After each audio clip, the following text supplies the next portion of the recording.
Week 10 has wrapped up, folks. You know what that means. It's time to go around the league for scores, standings, Player of the Week awards, and so much more in our Week 10 weekly recap show. Let's start first with scores. Dallas wins in front of their home crowd 23-13 against the Giants. Dak Prescott played well, finishing with 132 yards and a touchdown, while Ezekiel Elliott had a big day on the ground, running for 128 yards, but couldn't get into the end zone. The Jaguars go into Chicago and pull off the upset, defeating the Bears 31-28. It took them 17 points in the fourth quarter to seal the victory. Demetrius Maddox continues a great rookie season, throwing for 308 yards and 3 touchdowns in the win. 2 of those going to former USC Trojan Marquise Lee to go along with his 128 yards receiving. The Packers win in Washington against the football team in FedEx Field 27-24. Aaron Rodgers has a big passing game, 330 yards and 2 touchdowns. He helps 2 of his receivers go over 100 yards receiving. Those are Kiki Kuti and Devontae Adams. Atlanta wins in Carolina by a score of 17-10. The Falcons turned the ball over twice, but both Matt Ryan and Devonta Freeman, who were responsible for both turnovers, made up for them each getting a touchdown on the day. The Eagles blow out the Vikings at home 35-7. Carson Wentz slings 4 touchdown passes on 258 yards. 2 of those passes went to Alshon Jeffrey. We saw our Ravens escape the dog pound with a 27-24 win over the Browns in a fierce AFC North Division game. Lamar Jackson and Marquise Brown have the big offensive days. Jackson ends with 237 yards through the air and 2 touchdowns, both going to Brown, who wraps up the day with 157 yards receiving on just 4 catches. The Lions prevail on the road as they beat the Colts 28-24. Matthew Stafford throws 35 passes total and ends the day with 3 touchdowns on 298 yards. River Craycraft gets the 2 touchdown catches while TJ Hawkinson ends with 104 yards receiving.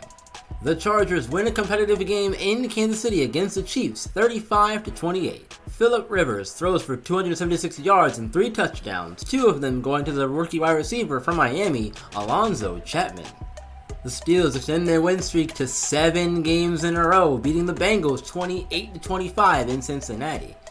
James Conner could not be stopped on the ground, running all over the Bengals defense to the tune of 161 yards and 3 touchdowns. Seattle was able to avoid the upset at home, beating the Dolphins 13-10. DK Metcalf shines, catching 11 balls for 110 yards, but it's Chris Carson who scores the only touchdown of the day on the ground. Jason Myers is a perfect 2 for 2 kicking on the day, including his longest field goal of 47 yards. Arizona wins in the hot box at home 24-10 over the Patriots. Kyler Murray throws 2 touchdowns to Andy Isabella, and David Johnson runs for 98 yards and a score on the ground. On Sunday night, the Titans win the battle of the defenses as they beat the Bills at home 17-14. The 2 touchdowns came from Marcus Mariota and Dion Lewis. Both were on the ground. And on Thursday night, San Francisco wins their NFC West game against the Rams in a battle for California 24-17. Matt Breida gets to 2 touchdowns in the game on 89 yards rushing. Now let's take a look at standings, starting first with the AFC North. Steelers still in first place 7-2. Ravens and Browns both tied for second place 6-3. Bengals in last place 3-6. In the AFC South, there is a 2-way tie for first place. Texans and Titans at 5-4. Jaguars in third at 4-5. Colts in last place at 3-6. In the AFC East, the Jets in first place 6-3. Bills in second. Patriots tied 4-5. Dolphins in last place, losers of 5 in a row now, 1-8 record on the year. In the NFC West, the Chargers, winners of 5 in a row, still in first place 7-2. Chiefs, Raiders, and Broncos are all 3-6. In the NFC North, it's a 2-way tie first place between the Bears and Packers, both with 6-3 records. Lions in third place at 5-4. Vikings in last place, 1-8. In the NFC South, there is also a 2-way tie first place. Falcons and Panthers both 6-3. Saints are 4-5 in third. Buccaneers in last place, 1-8. Losers of 8 in a row. Yikes. In the NFC East, the Cowboys still in first place, 7-1-1. Eagles in second, 6-2-1. The Washington football team is 2-7 in third, and the Giants are in last place, 1-8. And finally, in the NFC West, Cardinals in first place, 8-1. Seahawks right behind them though, 7-2. 49ers in third place, 6-3. Rams are in last place, struggling this year, 1-8. Now it's time to see who won the Player of the Week awards this week in Week 10 of the NFL. Starting with the AFC. James Conner gets the award this week, the running back from Pittsburgh. 161 yards rushing and 3 touchdowns give him the offensive award this week. On the defensive side, it's Myles Garrett, right end of the Browns. We saw him have a really good day against the Ravens offensive line. 8 tackles and 4 sacks for him on the day. Lamar Jackson was sacked 5 times in that one. Garrett had 4 of them. Phenomenal talent there on the line for the Browns. Gotta prepare better for him next time. Over to the NFC. On the offensive side, it's quarterback Carson Wentz of the Eagles. 4 touchdowns on 258 yards in the air. On the defensive side of the NFC, it's cornerback Grant Haley from the Lions. The second-year man out of Penn State finished the day with 7 tackles and 2 interceptions. Congratulations to all the players who won the award this week in Week 10. Now let's take a look at the upcoming game for our Ravens. This week they will go to Buffalo to play the 4-5 Bills. The Bills bring their number 2 ranked defense to the game. Bills' last game was a loss against the Titans, 17-14. Players to watch in this one for the Bills. Quarterback Josh Allen, he's number 3 in passing yards so far with 2,505 of those, 18 touchdowns and 13 interceptions. Gotta talk about Ed Oliver Jr. as well, number 3 in tackles for loss with 12, 34 tackles and 4 sacks also make up his stat line for the year. And finally, Derrick Henry. Busy man out of the backfield this year, 123 carries, only 5 touchdowns, but he does have 414 yards. Gotta look out for the Bills though.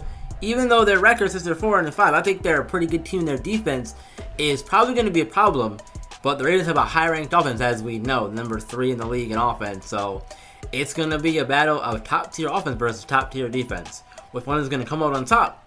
We'll find out in the coming week. Let's bring it on home, shall we? Let's go into our questions for Week 11. The Ravens travel to Buffalo for a meeting with their number 2 ranked defense. Can their number 3 ranked offense do enough to win?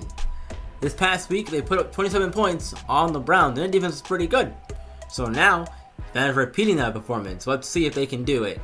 If weather's going to be a factor in Buffalo, we don't know, but hey, it'll be fun to find out, that's for sure.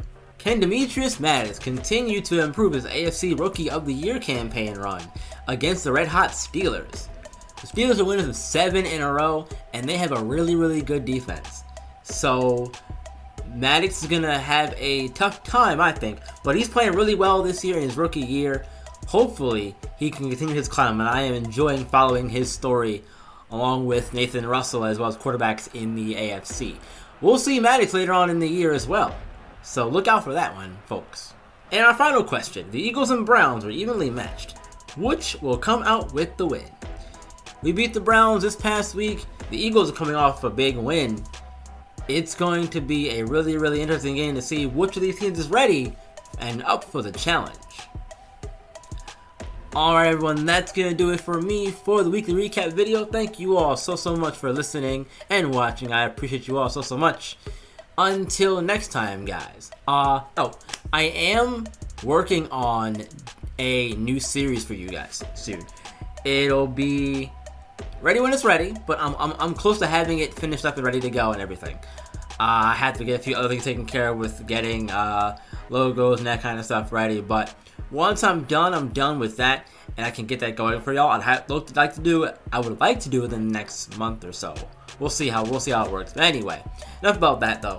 Again, thank y'all for listening, watching. I appreciate you so much.